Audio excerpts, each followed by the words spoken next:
بسم اللہ الرحمن الرحیم، السلام علیکم۔ مبشر وائس چینل میں آپ سب دوستوں کو خوش آمدید کہتے ہیں۔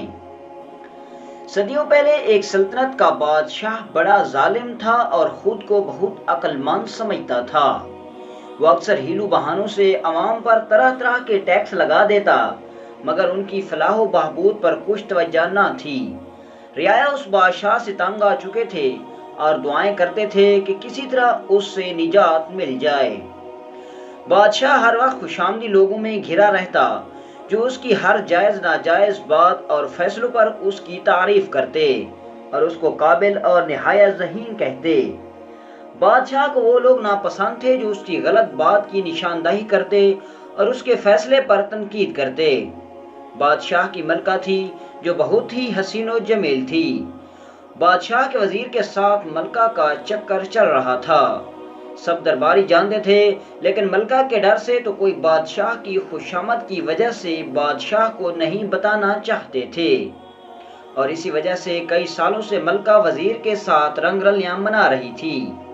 اور ان سب سے ہٹ کر لوگوں میں مشیر بھی شامل تھا جو بادشاہ کے والد کے زمانے سے دربار میں موجود تھا اور جس کی تنقید کی وجہ سے وہ اسے سخت ناپسند کرتا تھا۔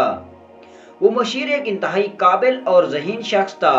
وہ اس بات پر یقین رکھتا تھا کہ بادشاہ کو اپنی عوام کی فلاح کا خیال رکھنا چاہیے اور عوام کو جائز ٹیکس ادا کرنا اور بادشاہ کا وفادار ہونا چاہیے۔ وہ بادشاہ کو گھیرے ہوئے خوشامدیوں سے سخت بیزار تھا اور ان کو غلط مشورے دینے سے روکتا تھا۔ یہی وجہ تھی کہ وہ سب ایسے موقع کی تلاش میں رہتے کہ اس مشیر کو بادشاہ کے سامنے ذلیل کر سکیں، اور پھر وہ دن بھی آ گیا جب ان لوگوں کو موقع مل گیا۔ ایک دن مشیر نے بھرے دربار میں کہہ دیا کہ اگر کوئی انسان اپنی عقل اور ذہانت کو استعمال کرے تو وہ ہر جگہ اپنے رزق کا بندوبست کر سکتا ہے۔ بادشاہ جو مشیر سے اس کے سچ بولنے پر پہلے ہی ناراض تھا، اسے یہ وقت مناسب لگا کہ وہ مشیر کو اس کی حق گوئی کی سزا دے سکے۔ اس نے کہا کہ مشیر کو اپنی بات کی سچائی ثابت کرنی ہوگی اور حکم دیا کہ اسے گھوڑوں کے استبل میں بند کر دیا جائے۔ اسے کوئی تنخواہ نہیں ملے گی اور استبل سے باہر جانے کی بھی اجازت نہیں ہوگی۔ وہ ایک ماہ میں 1000 سونے کے رائج الوقت سکے اپنے عقل اور ذہانت کو بروئے کار لا کر کمائے اور خزانہ میں جمع کرائے، بصورت دیگر اسے شاہی عہدہ واپس لے لیا جائے گا۔ بادشاہ کے اس غیر منصفانہ فیصلے پر مشیر بڑا دل برداشتہ ہوا، مگر ہمت نہ ہارا۔ اس نے بادشاہ سے درخواست کی اور کہا کہ اسے اپنا وزنی کنڈا ساتھ لے جانے کی اجازت دی جائے، جو بادشاہ نے منظور کر لی۔ مشیر کو استبل میں بند کر دیا گیا۔ مشیر نے گھوڑوں کی خوراک کا وزن کرنا شروع کر دیا۔ پہلے تو استبل کے ملازمین نے خیال کیا کہ مشیر کا دماغ چل گیا ہے، پھر بھی انہوں نے مشیر سے خوراک کے وزن کرنے کا سبب پوچھا تو مشیر نے کہا بادشاہ سلامت نے اس کی ڈیوٹی لگائی ہے کہ معلوم کیا جائے کہ گھوڑوں کو پوری خوراک دی جا رہی ہے یا نہیں۔ یہ سن کر استبل کے ملازمین پریشان ہو گئے، کیونکہ وہ گھوڑوں کی خوراک کا ایک بڑا حصہ چوری کر کے بازار میں فروخت کر دیتے تھے۔ انہوں نے مشیر کی منت سماجت شروع کر دی اور کہا کہ بادشاہ کو کچھ نہ بتائے، اس کے عوض مشیر جو کہے وہ رقم ادا کرنے کو تیار ہیں۔ اسی طرح مشیر نے ایک ماہ میں سونے کے 1000 سکے ان سے حاصل کیے اور خزانے میں جمع کروا دیے۔ ادھر بادشاہ نے مشیر کی یہ بات ماننے سے انکار کر دیا کہ اس نے یہ رقم استبل سے کما کر خزانہ میں جمع کروائی، بلکہ الٹا مشیر پر الزام لگا دیا کہ اس نے یہ رقم باہر سے اکٹھی کر کے خزانے میں جمع کروائی ہے اور اس کی آنکھوں میں دھول جھونک رہا ہے۔ لہذا مشیر کو دریا پر ایک جھونپڑی میں بند کرنے کا حکم دے کر اور اسے کہا کہ اس دفعہ وہ 2000 سکے ایک ماہ میں سرکاری خزانے میں جمع کروائے، بصورت دیگر اس کی گردن اڑا دی جائے گی۔ مشیر کے پاس بادشاہ کی بات ماننے کے سوا کوئی چارہ نہیں تھا۔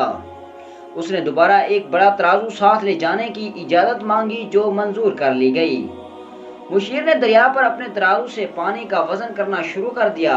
کشتی بانوں نے اس کا سبب دریافت کیا تو مشیر نے ان سب کو بتایا بادشاہ سلامت نے اس کی ڈیوٹی لگائی ہے کہ جو کشتی باز زیادہ سواریاں کشتی میں سوار کرے اور اسی طرح لوگوں کی جانوں کو خطرے میں ڈالتے ہیں تو ان کے بارے میں آگاہ کرے تاکہ باش سلامت انہیں سخت سزا دے جائے۔